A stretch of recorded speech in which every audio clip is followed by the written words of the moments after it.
68세 김정호 씨, 평생 가족과 일만 바라보며 살아왔습니다. 하지만 은퇴 후 찾아온 조용한 고민, 평생 모은 돈과 남은 시간을 두고 그는 중대한 선택의 기로에 섰습니다. 과연 정호 씨는 자신을 위한 삶을 택할까요? 아니면 가족을 위해 또 다른 결정을 내릴까요?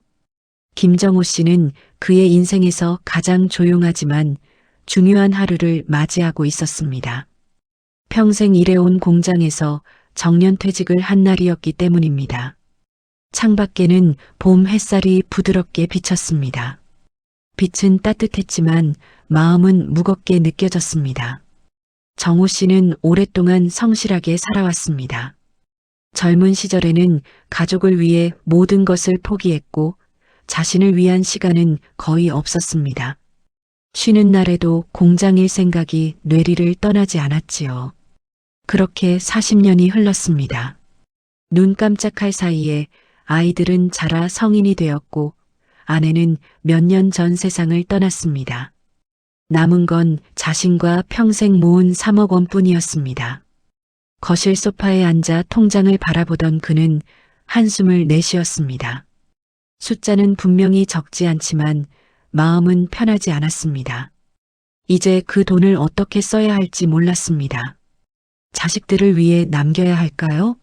아니면 자신을 위해 써야 할까요?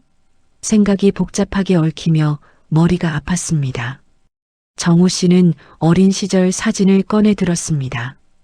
앨범 속에는 어린 아이들과 미소 짓는 아내의 얼굴이 있었습니다. 사진을 볼수록 마음이 묵직했습니다. 그는 사진 속 사람들에게 헌신하며 살아온 자신의 삶을 다시 돌아보았습니다. 정호야, 넌 참 열심히 살았구나. 혼잣말이 새어나왔습니다. 그날 오후 아들 민수가 집을 찾았습니다. 민수는 사업 실패와 대출 문제로 고민이 많았습니다. 아버지, 저기 혹시 민수는 말을 떼다가 잠시 머뭇거렸습니다. 정호 씨는 조용히 앉아 그의 얼굴을 바라보았습니다. 민수의 눈에는 도움을 바라면서도 죄책감을 느끼는 빛이 있었습니다. 정호 씨는 잠시 말을 잃었습니다. 마음 한켠에서는 도와주고 싶은 마음이 있었지만 다른 한켠에서는 자신의 노후가 걱정되었습니다. 저녁이 되어 정호 씨는 혼자 거실에 앉았습니다. 차가운 커피잔을 손에 쥐고 천천히 숨을 내쉬었습니다. 머릿속에서는 수십 년간의 삶이 스쳐 지나갔습니다.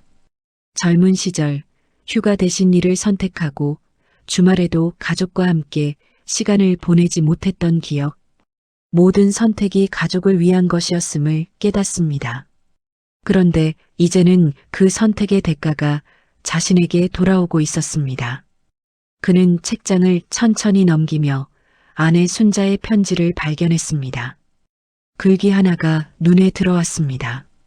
당신도 언젠가는 당신 인생을 살아야 해요. 순자의 글귀를 반복해서 읽으며 정호 씨의 가슴에는 묘한 울림이 생겼습니다. 그동안 자신은 항상 가족을 중심으로 살아왔습니다. 이제는 자신을 위한 선택이 필요할지도 모른다고 마음속에서 작은 목소리가 울렸습니다. 다음 날 아침 정호 씨는 가까운 친구 박영식에게 전화를 걸었습니다. 영식아, 나 좀 만나자. 이야기 좀 하고 싶어서.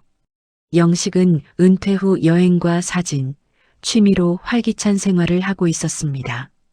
그와 이야기를 나누며 정호 씨는 조금씩 마음을 털어놓았습니다. 평생 모은 돈을 자식에게 줘야 할지 아니면 자신을 위해 써야 할지 고민 중이라고 말했지요. 영식은 잠시 생각하더니 말했습니다. 정호야, 넌 평생 가족을 위해 살았잖아. 이제는 내 인생도 좀 살아야지. 정호 씨는 그 말을 듣고 가슴이 묵직하게 흔들렸습니다. 그동안 생각하지 못했던 선택지였습니다. 평생 남을 위해 살아온 삶. 이제 남은 시간은 자신의 것이었습니다. 하지만 선택은 쉽지 않았습니다. 집으로 돌아오는 길 정호 씨는 골목길을 천천히 걸었습니다. 손에는 아무것도 없었지만 마음에는 큰 무게가 자리 잡았습니다. 통장 속 숫자는 그대로인데 마음속 고민은 더 깊어졌습니다. 집에 도착하자 그는 다시 거실 소파에 앉았습니다. 창밖에는 노을이 부드럽게 비쳤습니다. 빛은 따뜻했지만 마음은 여전히 복잡했습니다. 그러나 한 가지는 분명했습니다. 이제 그는 생각하기 시작했습니다. 남은 시간을 어떻게 살지, 그 선택을 자신의 삶으로 책임질지. 정호 씨는 깊은 숨을 내쉬고 결심했습니다.